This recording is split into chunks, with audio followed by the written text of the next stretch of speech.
So it's that time again for some skills and drills. And with this video, I wanted to put together something for the people who run a shotgun for home defense.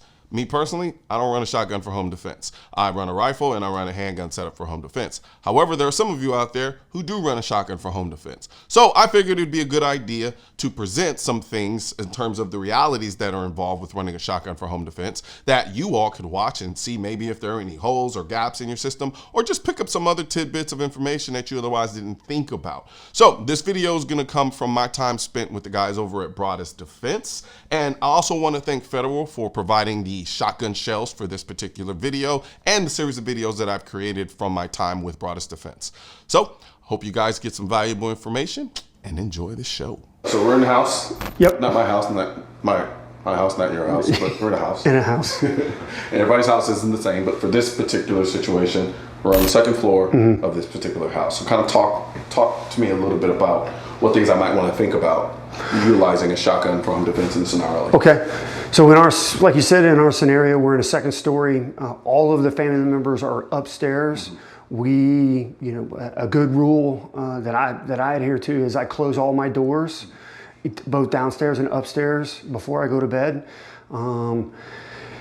You've heard something downstairs, you've heard a window break, the refrigerator got knocked over, something loud is happening downstairs, and you know audibly, because you know your home, you've trained in your home, you've rehearsed in your home, that it is isolated downstairs. Okay. So we're gonna go through some priorities of work here of what we think you should do in this scenario. So first and foremost, get a tool.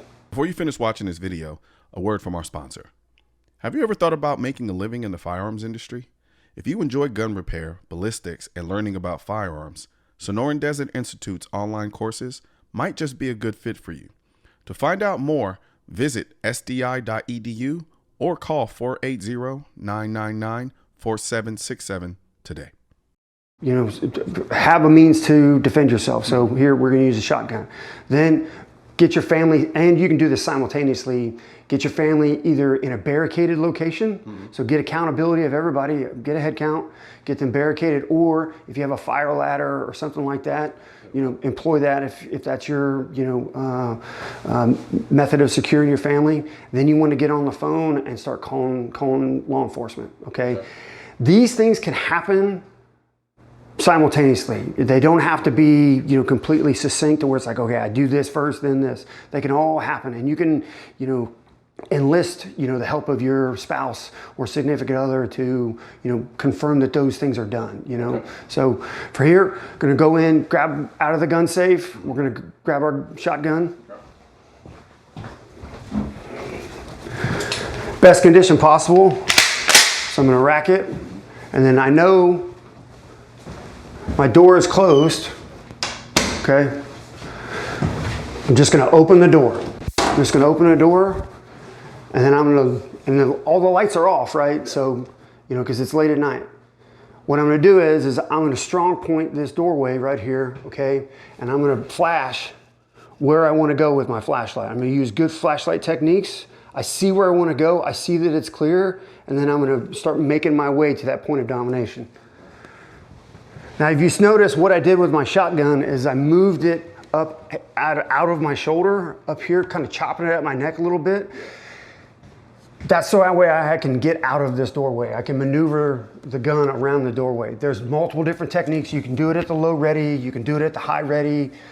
I like to chop it at the neck. There's plenty of ways to skin that cat. Okay, we're not going to argue about that. I'm going to move my point of domination. Now, I've got a decision here. I can just blow past this large open danger area, okay, which is, the playroom. I'm not gonna do that because I wanna give myself that confidence that that is secure, okay? I am gonna go blow past this door though, and that's because I heard everything downstairs. I know it's isolated down there. Haven't made their way up here yet. So I'm not gonna go opening the door looking for, bad guys or whatever. But I am gonna pie off this corner here because it's a large open danger area, okay? So all I'm gonna do is I'm just gonna use a good pieing technique, but I've got another tool on here. I've got a flashlight, right? So I'm gonna flash real quick. move. And you see how this tight space, I was already presenting my barrel, right? So these are things that we got to be cognizant of as we're maneuvering around our house with a firearm, okay? Especially with kids, you know, all that other stuff. And in your situation, like, of course, if this were open, you'd clear this, but if this door is closed, you know you close it. So if it's open, I'm going to clear it. Gotcha. Because I know that part of my routine at night is to close all the doors. Okay. So if this is off the baseline, that it's open, that is an indication and warning that maybe there's a problem in here. Maybe there's something I need to look at. Okay, but if it's not, if it's like this, I'm going to blow past this. And I get it. I'm standing in a door. I understand the argument, you know, but for our scenario and our purposes here, I don't have a team of assaulters backing me up. Like, you know, it's just me. All right. And I'm waiting on law enforcement to come deal with the rest of that problem. All right, so I'm pieing this off. Now I don't need to run the long wall. I don't need to do anything. I don't need to do anything in this space, okay? I'm just clearing it, all right? Unless there's dead space behind it, like a sofa or something like that, all right? I'm just gonna clear that, and then I'm gonna transition back to my point of domination, all right? Now here, I've got, we'll call it cover-ish, heavy on the ish, right? But it's better than nothing, you know, so I'm gonna use it to my advantage. What I'm also gonna do, what I'm also gonna think about is I'm gonna think about my foot placement, okay? I don't wanna have some cattywampus, you know, foot placement to where now, you know, as I'm trying to clear this, I've just exposed my chest, my groin, my legs, all this other stuff. I'm trying to minimize my exposure to this danger area, to this threat, okay? Come around, and I'm gonna give that a flash just to see if there's anything down there, and if there's not, what I'm gonna do is then I'm gonna hold. I'm gonna barricade myself here, because if my family is, you know, barricaded in the bathroom somewhere, I am their last line of defense.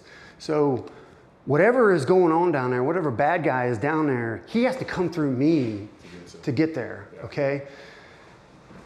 And I think it's important to discuss, you know, we've got law enforcement on the way. If I shoot a guy, you know, and he's dead at the base of the floor, and then I go downstairs to clear the rest of the house, and I see law enforcement coming in, or they see me as they're coming in, they don't know what's going on. You know, they don't have a clue. They just know what's on the radio call. Yeah. So they're going to be jacked up, amped up, you know, trying to sort things out for themselves, because they're going to want to protect themselves, but also, you know, do their job. So I'm going to help them with that, and I'm just going to stay right where I'm at, okay? And then, you know, when law enforcement shows up, I take all my directions from them. Don't argue, don't do anything. Just, you know, safe slung holster, whatever it is that they tell you to do, that's what you need to do. But you need to ensure that you're not presenting yourself as a threat to law enforcement when they show up. Okay. Other than that, I don't need to go down there. It's just stuff. I can buy more stuff. I can work harder, make more money, you know, do whatever I need to do, but it's just stuff. The things that are important, the things that matter to me, the reason why I have this tool is up here. And I need to focus on keeping the main thing. And I've done that.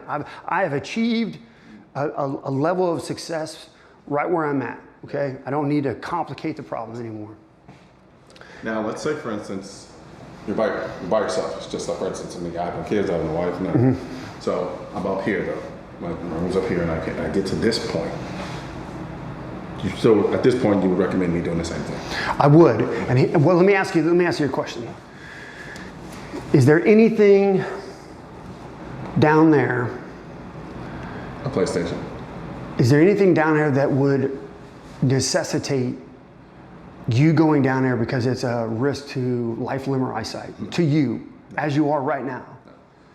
Then I would say that you need to do the same thing. You need, irregardless of whether or not you have family members, you're single, or single, this is as far as you need to go. That's basically, okay. Get on the call, get on the phone with dispatch, let them know what's going on. Yep. And then just hold. And I think it's also important to note you want to use positive communication. And what I mean by positive communication with law enforcement is you want to tell them ground truth. Just tell them the facts, okay? And you want to use plain English.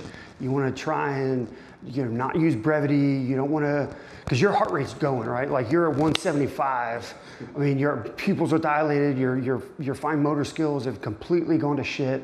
You're probably mumbling or not even speaking English on the phone.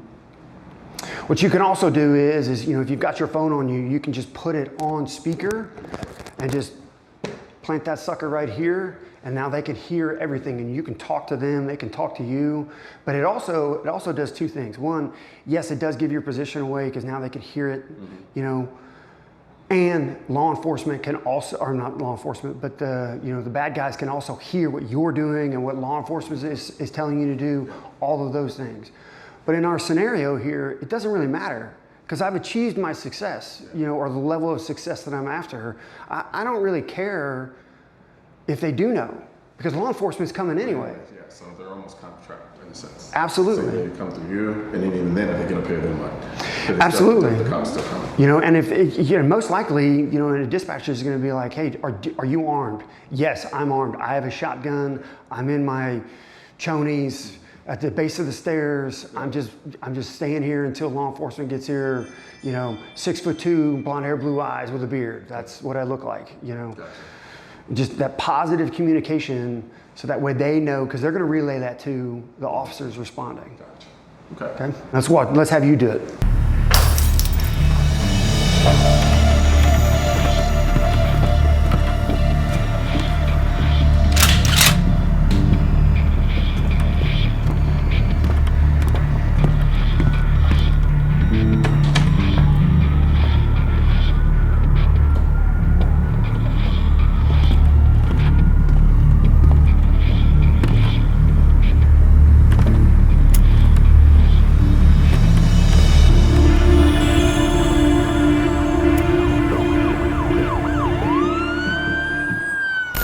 I want to give a special thanks to Alert Center down at Texas State University in San Marcos. The Advanced Law Enforcement Rapid Response Training Program trains cops to do great things, and I'm thankful they carved some time out for me to use their facility. You'll see this range again in our next series of videos. Broaddus Defense brings law enforcement quality training to civilians, so check them out, and I'll put a link in the description section. Guns aren't political. That's why I need your help getting this message to spread on YouTube by clicking the thumbs up button, leaving a comment to let me know what you think of the video, then subscribing to the channel. But most importantly, click that bell symbol. For products featured in this video, click the links in the description.